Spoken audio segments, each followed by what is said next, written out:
Good morning बेटा। हमने सीखे थे रचना के आधार पर वाक्य भेद में हमने सरल वाक्य सीख लिए और उसके बाद हमने सीख लिए संयुक्त वाक्य। और अब तीसरा वाक्य है मिश्र वाक्य। तो मिश्र वाक्य, इससे पहले एक बार हम सरल वाक्य और संयुक्त वाक्य दोहराते हैं। सरल वाक्य में क्या था, जिसमें एक सरल वाक्य में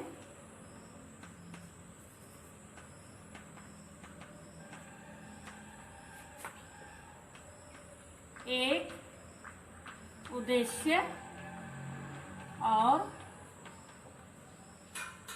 एक क्रिया होती है।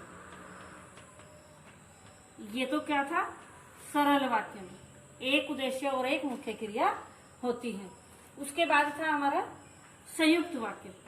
संयुक्त वाक्य में हमने क्या सीखा था, दो सरल वाक्य आपस में समुच्चय बोधक अवयवों से जोड़े जाते हैं।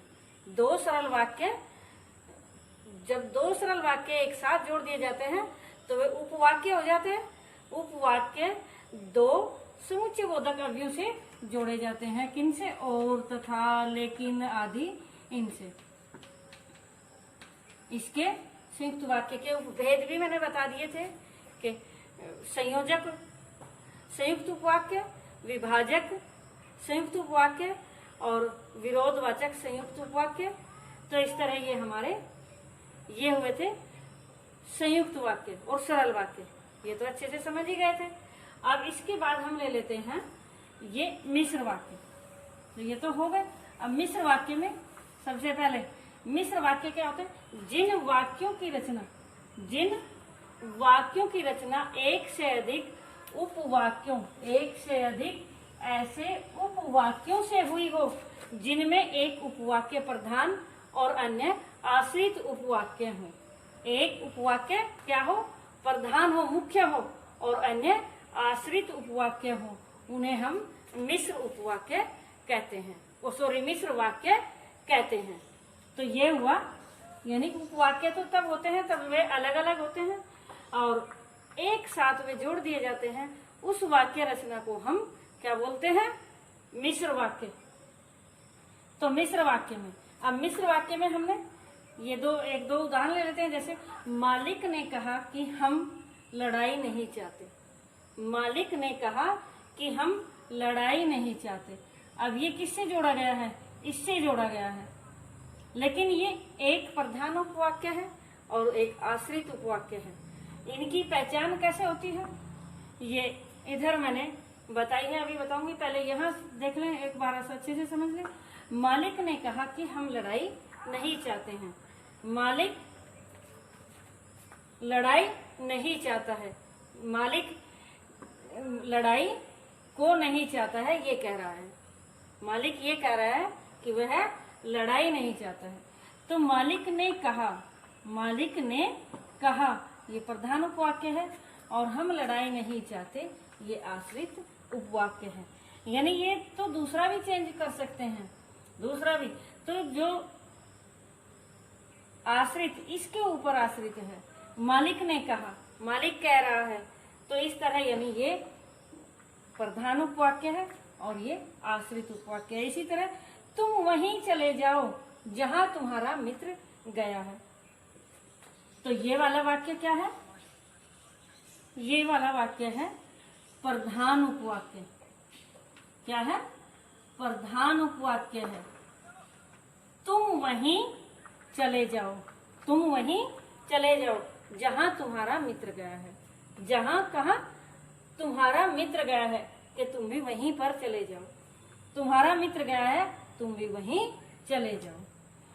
तो ये प्रधान उपवाक्य है और ये आश्रित उपवाक्य है।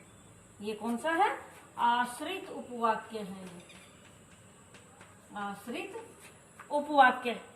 अब जो घड़ी आपने दी वह खो गई। जो घड़ी आपने दी वह खो गई। तो यहाँ देखो, जो घड़ी आपने दी वह खो गई, वह घड़ी खो गई जो आपने दी थी। तो ये यहाँ, इसमें जो ये है यहाँ हमारा आश्रित उपवाक्य, ये हमारा इधर आश्रित उपवाक्य है और ये हमारा प्रधान उपवाक्य है। ये हमारा क्या है? प्रधान उपवाक्य। अब इनकी पहचान कैसे करते हैं कि ये प्रधान है और ये प्रधान है और ये कौन सा? आश्रित वाक्य है। तो इसकी पहचान ये यहाँ प्रधान और आश्रित उपवाक्य की पहचान। प्रधान उपवाक्य वह होता है जिसकी क्रिया मुख्य होती है। प्रधान उपवाक्य क्या होता है? जिसकी क्रिया मुख्य होती है। आश्रित उपवाक्यों का आरंभ, शुरुआत आश्रित उपवाक्यों की, जो, जिसे, जहां आदि, क्योंकि वगैरह भी आ जाते हैं कई बार, इनसे शुरुआत होती है। अब जैसे की से शुरुआत हुई इसमें आश्रित उपवाक्य, इसमें जहां से शुरुआत हुई है, इसमें जो से शुरुआत हुई है, क्योंकि ये आश्रित उपवाक्य इस साइड है। तो आश्रित उपवाक्य शुरुआत में भी आ सकता है, बीच में भी आ सकता है और लास्ट में भी आ सकता है। ज्यादातर लास्ट में होते हैं, लेकिन ऐसा कुछ नहीं है, वो बीच में भी और शुरुआत में भी आ सकते हैं। लेकिन आश्रित वाक्यों का आरंभ हमेशा, प्राय, ज्यादातर, अधिकतर यही होता है कि के, जो, जहां, जैसे आदि, इनसे शुरुआत होती है। मिश्र वाक्य का एक सरल वाक्य बनाए जो क्रिया वाक्य के अंत में आएगी। मिश्र वाक्य का एक हम सरल वाक्य अगर बनाते हैं, उसको साधारण वाक्य बनाते हैं, तो जो क्रिया वाक्य के अंत में आएगी वही उपवाक्य प्रधान उपवाक्य होगा। वही उपवाक्य क्या होगा? प्रधान उपवाक्य होगा। परिवर्तन होने वाली जो क्रिया है, जो क्रिया चेंज होती है, परिवर्तन होता है, वो क्रिया आश्रित उपवाक्य की चेंज होती है, वो होता है आश्रित उपवाक्य। समझ में आया? अब दोबारा से और सेंटेंस ले लेते हैं।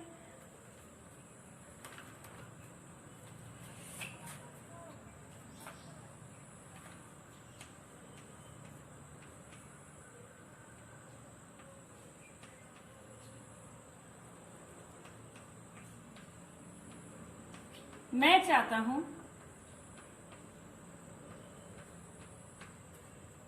कि तुम परिश्रम करो। मैं चाहता हूं कि तुम परिश्रम करो। तो इसमें ये क्या है? प्रधान उपवाक्य है। क्या है ये? प्रधान उपवाक्य है। उपवाक्य क्यों बोलते हैं? उपवाक्य इसलिए ही बोलते हैं कि जब दो वाक्य एक साथ जोड़े जाते हैं, क्योंकि वाक्य वही होता है जो जिसका संपूर्ण अर्थ होता है, एक अपना पूरा अर्थ प्रदान करता है, प्रकट करता है, तो वो सरल वाक्य, वो वाक्य होते हैं। लेकिन ये संयुक्त वाक्य और मिश्र वाक्य, इनके जो दो दो वाक्य होते हैं, ये दोनों उपवाक्य होते हैं, क्योंकि ये दोनों एक दूसरे पर आश्रित होते हैं। मतलब एक दूसरे का अर्थ जब ही ये पूरे होते हैं, जब ये एक साथ जोड़े जाते हैं, तो ये प्रधान उपवाक्य और ये वाला है हमारा आश्रित उपवाक्य। ये वाला हमारा क्या है? आश्रित उपवाक्य। तो आश्रित उपवाक्य हमारा, अब सरल वाक्य इसको बनाए। तुम्हारे परिश्रम करने के मैं चाहता हूं, यानी तुम्हारे परिश्रम करने की मेरी इच्छा है। इच्छा यानी चाहना, इच्छा है, तो तुम्हारे परिश्रम करवाने की मेरी इच्छा है। तो ये यहाँ ये वाला कैसे क्या हुआ? प्रधान उपवाक्य। और ये परिश्रम करने से तुम या परिश्रम करो, ऐसे भी हो सकता है। ये दूसरा वाक्य बना देते हैं, परिश्रम करने से हमें सफलता मिलती है। ये सिंपल हो जाता है। लेकिन मैं चाहता हूं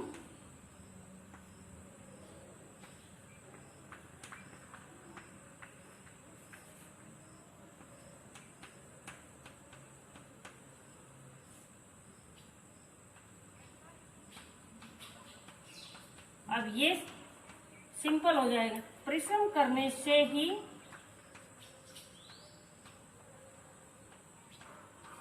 सफलता प्राप्त होती है। अब इसका हम ये मिश्र वाक्य बनाते हैं। मिश्र वाक्य कैसे होगा?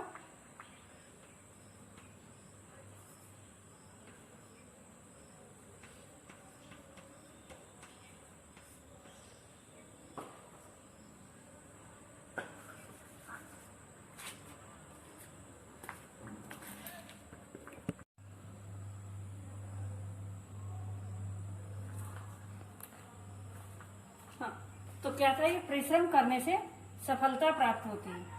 तो इसका सरल वाक्य क्या बना? सरल वाक्य बना, सफलता प्राप्त उसे होती है जो परिश्रम करता है। ये सरल था, परिश्रम करने से ही सफलता प्राप्त होती है।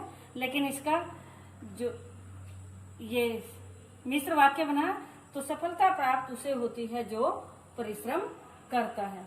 तो ये प्रधान उपवाक्य है इसका, क्योंकि इसकी ये क्रिया इधर आई है, लास्ट में आई है, सेंटेंस पूरा किया है। तो परिश्रम करने से सफलता प्राप्त होती है। तो ये इस तरह ये लास्ट में जो आता है वो सरल वाक्य में जब बनाते हैं, तो तब ये क्रिया जो लास्ट में आती है, अंत में आती है, तो वो होता है प्रधान उपवाक्य हमारा। तो प्रधान उपवाक्य हमारा इसमें क्या था? ये वाला है, और ये है हमारा आश्रित उपवाक्य। ये हमारा क्या है? आश्रित उपवाक्य। अब इसी तरह अब ये हमने बनाया, मैं उस लड़की से मिला था जिसकी किताब खो गई। तो अभी पहचान बताई थी कि जिसकी, जिसमें आया, जहां जिसमें आया, तो ये आश्रित उपवाक्य है। बल्कि फिर भी उसके बाद भी फिर हम सरल बना लेते हैं फिर से। तो सरल इसका क्या हुआ कि मैं किताब खोने वाली लड़की से, जिसकी किताब खो गई थी, जिसकी, तो मैं किताब खोने वाली लड़की से मिला था। तो ये मिला था लास्ट में आया है, क्रिया अंत में आई है। तो ये इस तरह सरल वाक्य बनाने से जो लास्ट में आती है, क्रिया आती है, तो वो होता है कौन सा वाक्य? प्रधान उपवाक्य। इसी तरह मैंने वही मकान खरीदा जहां आप रहते हैं। मैंने वही मकान खरीदा जहां आप रहते हैं। तो मैंने मकान आपके पास ही, ये 2 बार, मैंने मकान आपके पास ही खरीदा है। जहां आप रहते हैं आपके पास ही मैंने मकान खरीदा है। तो ये खरीदा है, ये हमारा क्या, कौन सा वाक्य हुआ? ये हुआ हमारा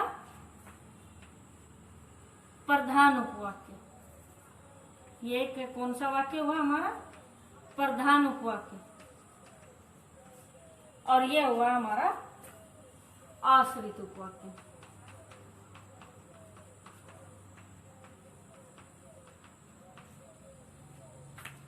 तो इस तरह हमारे ये वाक्य ये होते हैं। अब इन आश्रित उपवाक्यों के भी हमारे भेद होते हैं। आश्रित उपवाक्यों के भी हमारे भेद होते हैं। अब वे भेद कैसे, क्या होते हैं, किस तरह होते हैं? पहला होता है संज्ञा उपवाक्य। आश्रित उपवाक्य के भेद होते हैं। प्रधान उपवाक्य तो एक ही होता है, मुख्य होता है, तो वो एक होता है। लेकिन आश्रित उपवाक्य होते हैं तो वो तीन तरह के होते हैं। तो पहला संज्ञा उपवाक्य, दूसरा विशेषण उपवाक्य, और तीसरा क्रिया विशेषण उपवाक्य। अब इनमें अलग अलग में क्या पहचान है इनकी? इनमें अलग अलग में ये पहचान है। अब ये जो ये वाला वाक्य है, मैं चाहता हूं कि तुम परिश्रम करो। मैं चाहता हूं कि तुम परिश्रम करो। अब चाहता हूं, अब चाहने का अर्थ है यहाँ इसका कर्म की जरूरत पड़ती है। कर्म क्या करो? कर्म क्या करो? कर्म करना है, परिश्रम करो। तुम क्या करो? परिश्रम करो। तो ये मुख्य प्रधान उपवाक्य जो है हमारा, मुख्य उपवाक्य जो हमारा है, मैं चाहता हूँ, और इसके बाद ये तुम परिश्रम करो। तो ये कर्म कराना चाह रहा ना उससे, तो कर्म क्या होता है? कर्म संज्ञा होती है हमारी। तो कर्म हमारी क्या होती है? संज्ञा। और इसकी सबसे बड़ी पहचान संज्ञा उपवाक्य की भी होती है। इसमें ज्यादातर, प्राय या अधिकतर कहें कि आता है, मैं चाहता हूं कि तुम परिश्रम करो। मैं चाहता हूं कि तुम डेली स्कूल आओ, प्रतिदिन स्कूल आओ। तो यानी कर्म ही तो कराना चाह रहे हैं। मैं चाहता हूं कि तुम प्रतिदिन खेलो। तो इस तरह यानी कर्म कराना चाहते हैं, तो वो संज्ञा उपवाक्य होते हैं। ये होते हैं हमारे कौन से इस तरह के जिसमें की आता है, ये होते हैं हमारे संज्ञा उपवाक्य। कौन से होते हैं? ये इस तरह के संज्ञा उपवाक्य। अब विशेषण उपवाक्य, विशेषण उपवाक्य में आते हैं हमारे जो जिसे वगैरह आते हैं। जो जिसे जैसे, तो ये यहाँ जैसे ये है, मैं उस लड़की से मिला था जिसकी किताब खो गई, जिसकी किताब खो गई। तो उस लड़की से मिला था, ये प्रधान उपवाक्य है हमारा। उस लड़की से मिला था, ये हमारा कौन सा प्रधान उपवाक्य है। और प्रधान उपवाक्य तो क्या बताया जा रहा है इसका बताया जा रहा है कि क्या बताया जा रहा है कि जिसकी किताब खो गई थी। तो इस लड़की की विशेषता बताई गई ना, इस लड़की की क्या बताई गई? विशेषता बताई गई है। तो इसलिए ये विशेषण उपवाक्य है। इस लड़की की विशेषता बताई गई। लड़की कौन सी है? जिसकी किताब खो गई थी। तो ये हमारा विशेषण बताता है। ये हमारा क्या बताता है? विशेषण बताता है। तो ये हमारा विशेषण उपवाक्य हुआ, विशेषण आश्रित उपवाक्य। अब इसी तरह मैंने वही मकान खरीदा, मैंने वही मकान खरीदा जहां आप रहते हैं। तो यहाँ खरीदा की विशेषता बताई गई है। खरीदा, खरीदा क्या है? हमारा क्रिया है। खरीदा क्रिया है, तो क्रिया हमारी क्रिया की विशेषता बताने वाले वो क्या होते हैं? क्रिया विशेषण उपवाक्य। क्रिया की विशेषता बताने वाले क्या होते हैं?